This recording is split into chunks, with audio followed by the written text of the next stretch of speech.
estamos hablando de la aceptación de uno mismo y entonces nos quedamos en que estamos hablando de la parte de la sexualidad, que en tu experiencia son dos cosas, yo sé, diferentes, pero ¿qué es, quién acepta más lo que no se aceptaba antes, la parte de la sexualidad o la parte física, por ejemplo, las personas gorditas o las personas ese tipo, que se acepten como son, porque hay muchas cosas detrás de la sociedad y de las presiones existen igualmente o más, se puede decir, en la parte de la sexualidad. Entonces, ¿es una parte más difícil que la otra o no? ¿O depende del individuo? Pues creo que podemos decir, o sea, fíjate, es difícil aceptar si uno es gordito, por ejemplo, que ya que estamos usando este caso, es más fácil aceptar que soy solo gordito, ¿no? Que aceptar que además de que soy gordito, soy bisexual, ¿no? O a lo mejor, además de que soy gordito, resulta que no soy gordito, soy gordita, ¿no?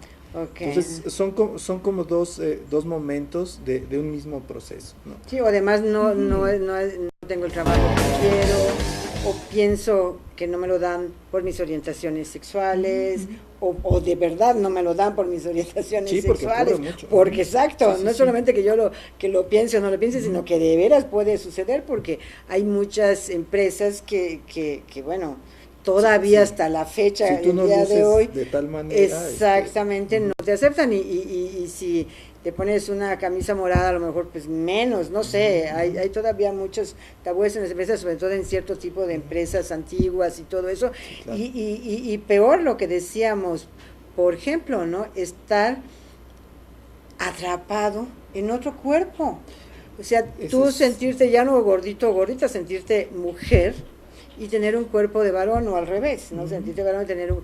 Entonces, ¿qué sucede ahí en esa manera para aceptar?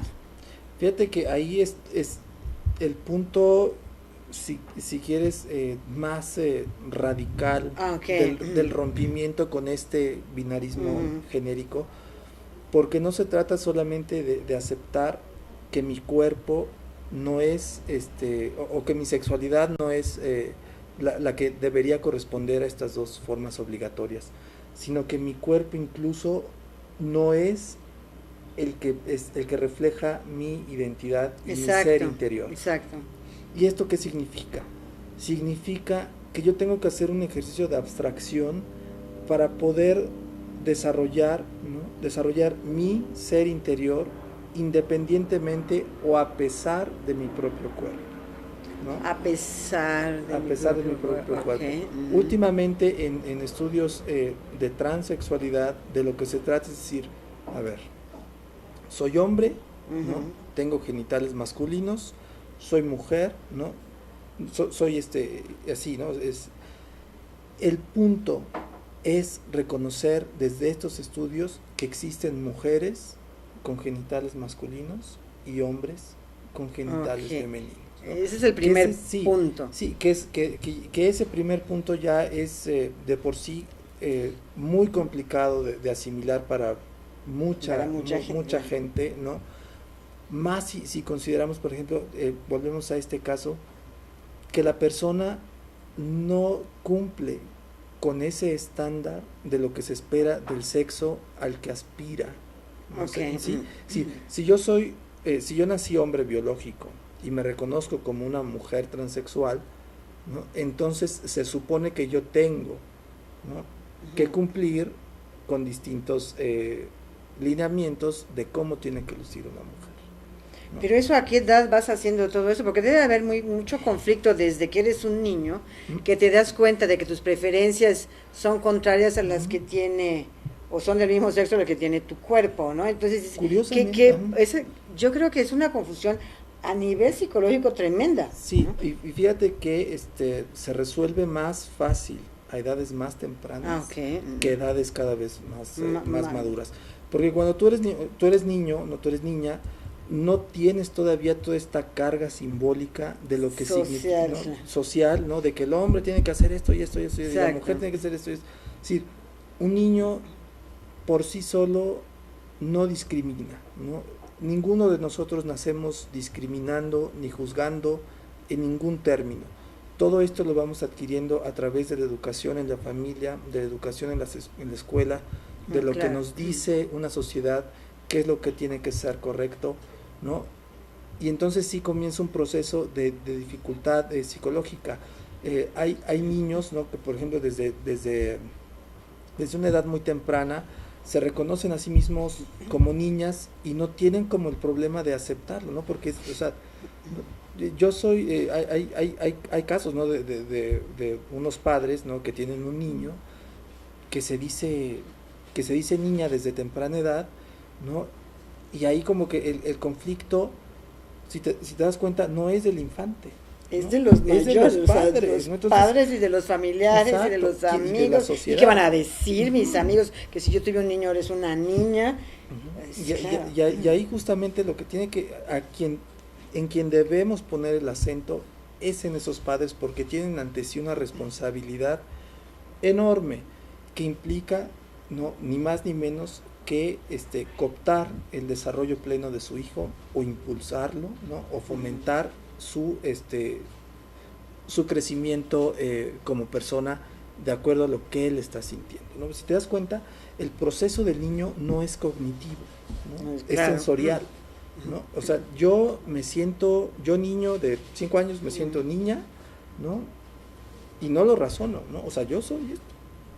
Punto, yo soy niña, claro. El que razona, ¿no?, si está bien o está mal, son el padre y la madre, ¿no? Entonces, ahí a quien hay que, vamos a decir, no me gusta mucho esta palabra, pero a quien hay que educar, o a quien hay que hacer comprender que lo que está sintiendo su hijo, su hija, no es de ninguna manera anormal o equívoco, es a los padres, pero a ¿no?, los maestros también, porque ¿qué pasa con ese niño cuando va a la escuela? Sí. Se lo comen vivo. Es terrible, y me parece que en México estamos todavía muy, vamos a decir así, muy en pañales, en cuanto a una educación sexual que no tenga que ver con cómo usar un condón y todas estas cosas. Claro, no. Que eso ya se da en las escuelas. Que una educación sexual que tenga que ver con el respeto, ¿no?, y la aceptación del cuerpo de uno mismo y del otro. Pero y no solamente del respeto y de la aceptación del cuerpo, del respeto y la aceptación de todas las, de todo lo que es todo lo que se maneja, o sea, igual no aceptan a la que es güerita o morenita, o gordita, flaquita, rica, pobre. Acabas de tocar el punto preciso. Últimamente la educación hacia los infantes está enfocada en mucho respeto al medio ambiente, respeto a se vale, porque sí me encanta también el respeto. Está hermoso, ¿no? Respeto a los animales, respeto, ¿no?, en este sentido. Pero nos hemos olvidado como justamente de esta otra parte, que es el respeto de nuestro semejante, que no tiene que ser igual a mí. Exacto. ¿No? Es decir, nos hace falta impulsar esta parte del respeto a la diferencia, el respeto a la otredad, ¿no? E incluso más que respeto a la otredad es también reconocer que ese otro que es totalmente diferente tiene algo que aportarme.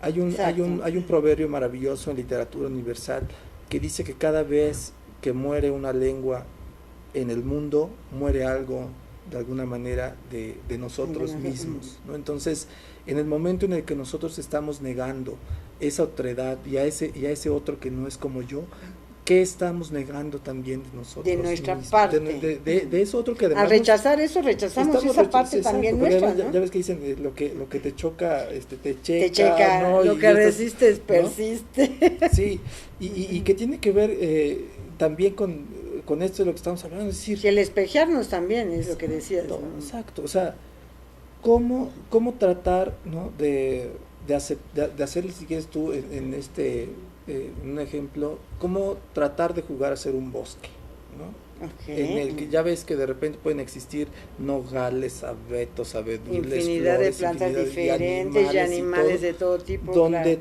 todos saben perfectamente. Todos somos diferentes. Todos somos diferentes, y donde además sabes que la labor que está haciendo el escarabajo al rascarle por allí, tarde o temprano le va a retribuir al árbol y a la, ¿no? Exacto. Porque todos estamos justamente girando en y todos trabajamos para todos, todos trabajamos en una sociedad.